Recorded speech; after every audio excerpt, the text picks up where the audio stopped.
Welcome to our channel. Today we how to log into Microsoft Teams for app alerts, beginner guide step by step clearly. To start, locate the Microsoft Teams application on your device.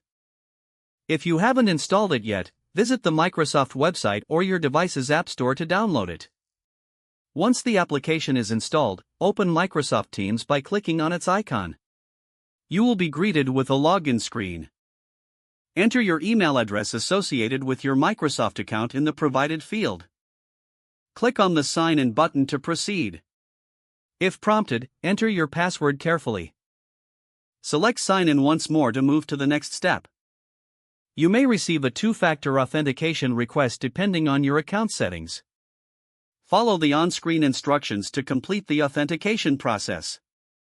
Once logged in, you will enter the main Teams interface. To set app alerts, click on your profile picture at the top right corner. In the drop-down menu, select Settings. Navigate to the Notifications tab in the Settings menu. Here, you can customize different alert types for messages, mentions, and other activities. Adjust the settings according to your preferences. Now, you are all set to receive app alerts on Microsoft Teams. You can close the Settings menu and return to your main Teams workspace. You are now ready to use Teams effectively with your alerts set up.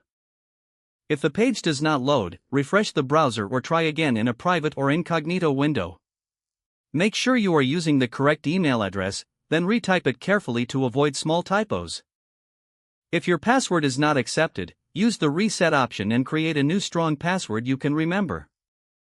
Check your spam folder for verification or security emails, then complete any requested confirmation steps.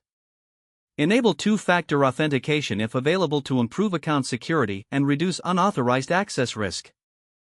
After signing in, review your profile details so your contact information and settings are accurate and current. If you see an error message, note it down and try again after restarting your device and internet connection. Log out when you finish, especially on shared devices, to keep your account and payment information secure. If the page does not load, refresh the browser or try again in a private or incognito window. Make sure you are using the correct email address, then retype it carefully to avoid small typos. Don't forget to like this video and subscribe to our channel for more step-by-step tech guides.